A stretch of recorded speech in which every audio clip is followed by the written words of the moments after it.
नमस्कार, आदाब, सत श्री अकाल, जय भीम, जोहार। मेरा नाम है नवीन कुमार। जिन्ना पर बहुत बवाल मचा हुआ है इन दिनों। भारतीय जनता पार्टी के रणबांकुरों ने अखिलेश यादव को घेर लिया है कि जिन्ना के बारे में यह क्यों कह दिया कि उन्होंने वही पढ़ाई की थी जहां गांधी, नेहरू और सरदार पटेल ने की थी। वो इस बात को ले उड़े कि पटेल और जिन्ना की तुलना कैसे कर दी। यह तो देश का अपमान हो गया। दिवाली के पहले योगी आदित्यनाथ ने मोदी सरकार की पूरी विदेश नीति की धज्जी उड़ाते हुए पाकिस्तान को दुश्मन राष्ट्र करार दे दिया था। विदेश मंत्री एस जयशंकर ने उनकी बुद्धि पर माथा पकड़ लिया था।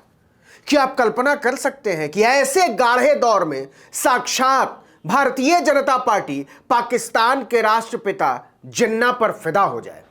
लेकिन हो गई है, और ऐसी हुई है कि आरएसएस से लेकर बीजेपी तक सब बिल आउट है। जी हां, भारतीय जनता पार्टी जिन्ना पर ऐसी लट्टू हुई है कि वो मातम में डूब गई है।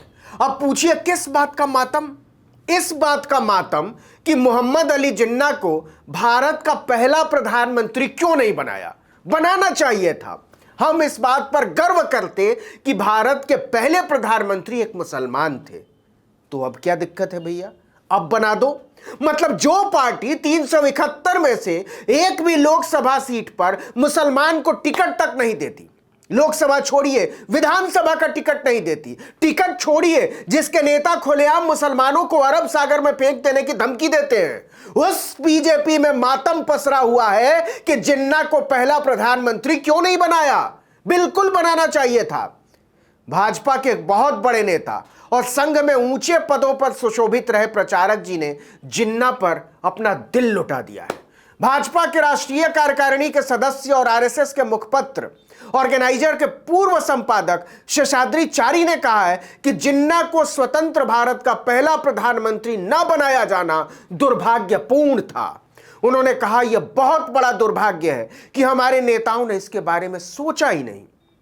अगर हमारे नेताओं ने तब इस बारे में सोचा होता और उन्हें प्रधानमंत्री पद की पेशकश की होती तो कम से कम विभाजन नहीं होता। हालांकि यह अलग मुद्दा है कि उनके बाद प्रधानमंत्री कौन बनता, लेकिन उस समय तो विभाजन नहीं होता। मतलब शेषाद्रीचारी ऐसे बोल रहे हैं जैसे वो जिन्ना के दिल में घुस कर बैठे हुए थे उन दिनों। बंधु ने इतिहास ठीक से नहीं पढ़ा शायद, वरना उनको पता होता कि जिन्ना को प्रधानमंत्री बनाने के बारे में किसी और ने नहीं, खुद राष्ट्रपिता महात्मा गांधी ने सोचा था। उन्होंने इसके बारे में पटेल और नेहरू दोनों को पत्र लिखा था। लेकिन सावरकर के भक्तों को पढ़ने लिखने की फुर्सत कहां मिलती है, और व्हाट्सएप पर यह ज्ञान उपलब्ध है नहीं कि जब जिन्ना पाकिस्तान की मांग पर अड़ गए और भारत के बंटवारे को टालना असंभव हो गया, तब गांधी ने पटेल और नेहरू दोनों को लिखित तौर पर यह सुझाव दिया था कि मुस्लिम लीग को सरकार बनाने का न्योता दिया जाए और कांग्रेस उसका समर्थन करे।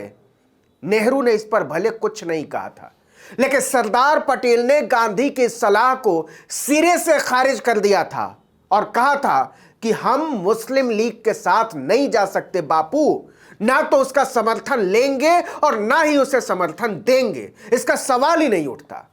सरकार कांग्रेस ही बनाएगी। सरदार पटेल के कड़े तेवर के बाद गांधी ने भी जिन्ना को भारत का पहला प्रधानमंत्री बनाने की अपनी सलाह वापस ले ली थी। और सुनिए, यह बात किसी और ने नहीं, खुद महात्मा गांधी के पौत्र राजमोहन गांधी ने अपनी किताब में बताई है। संघियों को 31 अक्टूबर 2021 को सरदार वल्लभ भाई पटेल की जयंती के दिन इंडियन एक्सप्रेस में छपा उनका लेख, सरदार पटेल ने विभाजन का समर्थन क्यों किया, पढ़ लेना चाहिए। बस 5 मिनट लगेंगे इसको पढ़ने में, लेकिन व्हाट्सएप छोड़ना पड़ेगा 5 मिनट के लिए। मैं सभी की सुविधा के लिए लिंक नीचे कमेंट बॉक्स में भी डाल रहा हूं, चाहे तो क्लिक करके पढ़ सकते हैं आप लोग। तो सवाल है कि ऐसे में भाजपा पाकिस्तान के राष्ट्रपिता पर ऐसे लट्टू क्यों हो गई है? उसे तो जिन्ना से बड़ी दिक्कत है। एएमयू में 70 साल से लगी एक बित्ते भर की तस्वीर पर हंगामा मचा देती है। कुछ मूर्ख किस्म के एंकर कहते हैं कि वो तस्वीर आज लगाई गई है और लगाने वाले देशद्रोही हैं, उनको जेल में डाल देना चाहिए।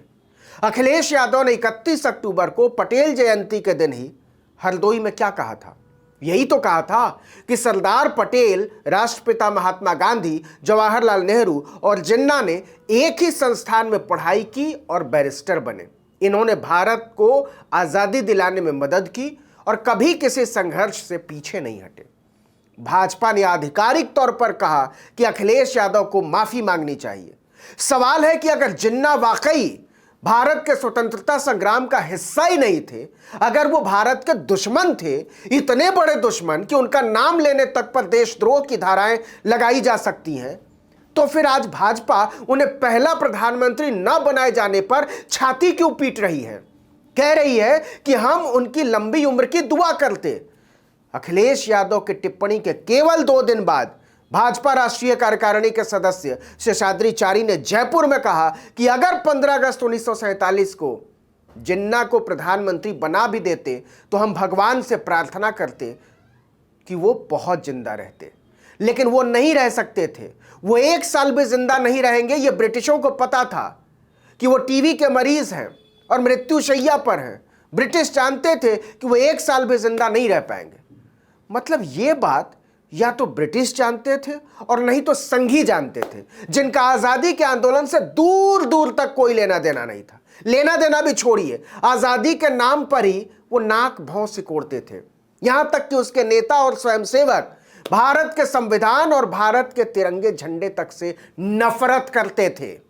यह पहला मौका नहीं है जब संघी और भाजपाई जिन्ना पर फिदा हुए हैं। पटेल तो जो भी है कांग्रेस के हैं। 1931 के कराची अधिवेशन में पार्टी के अध्यक्ष चुने गए थे। देश के पहले गृह मंत्री थे, उप प्रधानमंत्री थे। रियासतों के एकीकरण के लिए उन्हें देश का लौह पुरुष भी कहा जाता है। इसी तरह भाजपा के लौह पुरुष कहे जाते हैं लाल कृष्ण आडवाणी, जिनके समय में कांधार कांड हुआ था, क्योंकि वो भी पटेल की ही तरह देश के उप प्रधानमंत्री और गृह मंत्री थे। तो जब वाजपेयी की सरकार 2004 में गिरी, उसके अगले साल आडवाणी पाकिस्तान गए थे, अपनी जन्मभूमि पाकिस्तान देखने। सिंध प्रांत में पैदा हुए थे।